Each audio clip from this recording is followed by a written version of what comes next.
as an April Fool's prank. Then they told the team you can sell 100, we'll let you have one, and it's finally here.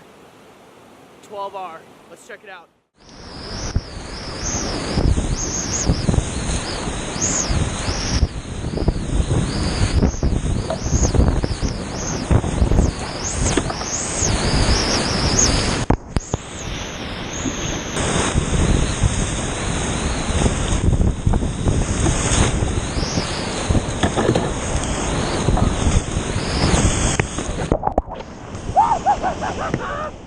So, the 12R.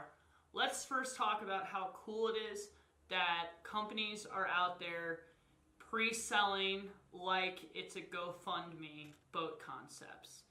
This could really be something. Maybe as consumers we can suddenly say, hey, we want playboats again. We haven't really had a new one from most companies in 5 to 7 years. Maybe this is how we start pushing the industry in the direction that we want it to go instead of paddling what they make us. Now to the 12R itself.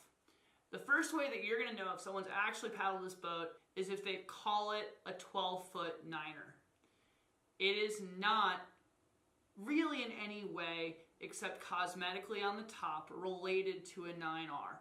There are a lot of cosmetic elements in terms of the center plane of the boat, and kind of some of the texturing and stuff like that, yeah, it looks like a 9R, but the moment that you flip this thing over, you're going to see a chine that's definitely not in any way related to the original 9R, and much more closely matched to a Machno, but not quite. There's a thin, flat spot on the chine, which is not completely rounded off like a Machno. And what that does is it really helps when you're kind of crashing down stuff, which is what we call longboat racing, right? They're not exactly graceful crafts when you're trying to push 12 feet of plastic in the straightest, fastest line possible. So you need a little bit of forgiveness, and that's what those rounded off chines do really well. The wave breaker that Pyranha talks about in the bow, which is supposed to smash waves outwards and help the bow rise, take a quick look at this because they've really shaved this back to almost not being on the boat. And I think this comes down to the fact that if it was really going to work, it would have to be quite wide. So in the 9R, it was a bit wider than my pinky. Now it's almost not there, sort of like in the Machno. One of the major benchmarks that I set when I went out to test this boat was, most of the people that race in my races, they are creekers and free ride boaters, maybe play boaters, but they are definitely not daily longboat riders. They jump in these things for a couple practice laps, and then they burn their arms off, going windmilling as fast as they can down the river. And so I wanted to see if this boat was going to be a quick, easy transition, forgiving, and just suitable to that level of kind of willingness to train that most people exhibit when they race. And I thought the boat excelled there. It was able to both change direction and stay on course. It surfaces in a nice straight direction. Although I will say, I thought the bow could have been peaked more, or really the whole deck, so that it didn't go under as much as it did. This is a lower volume boat, and I think what Pyranha was doing was they were trading less plastic, i.e. a smaller boat, for the lightness that brings with it. I was amazed how comfortable it was carrying around, shouldering it, lifting it on top of the 9-foot tall van I drive around, all of those things. But I was a little disappointed at how much time it spent underwater when I was driving it around, down creeks.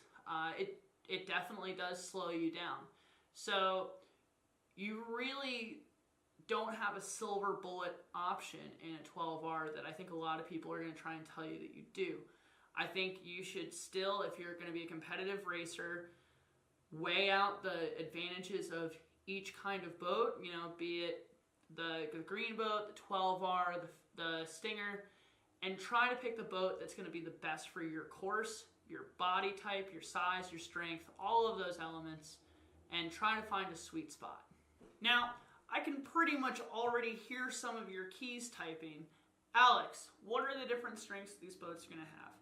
And it's kind of hard for me to sum it all up in one place, but generally I would say the Greenboat would still be my choice for a boat that is very good at nitpicking through stuff, navigating really tight moves, boofing everything, volume where you need it to ride high. But notably, most people don't consider it to be the fastest on the flat. The Stinger, kind of a tank, you know, it goes really fast, thought to be the fastest longboat out there, and it is known for taking the most direct, not necessarily the prettiest lines. I think that this 12R is going to be right in the middle. You know, it felt a lot more nimble than the Stinger.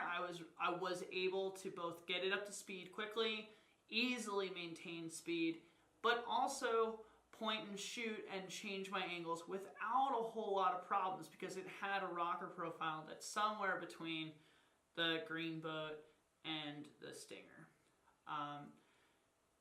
I think it's going to be that sweet spot boat, especially for smaller size paddlers. I think you're going to be really strong in this, but I would caution that it's not going to surface as fast as some other boats. The bow rides really high. Once you get it dialed in, you might want to squeak the seat back. I definitely had the foot pegs as far back as I could get them, and only then did the bows start to feel poppy and light, and the boat really came to life.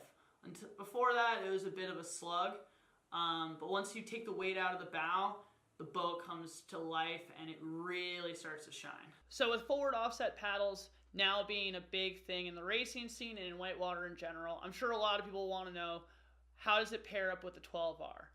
I think the 12R seems to really like a forward offset paddle. I could see an instant difference in going from a Shogun over to a Surge in terms of the boat's peppiness, bow rise, quick adjustments on the fly, and overall speed on the flat. So if you're really looking to go fast, I do think you should check out some forward offset big blades to really push this boat around, and I think you'll like the way it paddles in general a lot better. So if you've just been listening to all of this and waiting for me to say, the 12R is the fastest longboat out there now, great, you can click off, whatever. That's not what I'm saying here. What I'm saying is what I always tell you guys about race equipment. It's not just how many horsepower are in a boat or a car or something like that. It really comes down to matching the boat to the paddler. You know, if you look at slalom boats, they make those things for the paddlers like a suit, right? It's volume controlled and all that stuff. Well, you don't have that option, so what you have to do is find the pairing that works best for you, your build and your style and your course.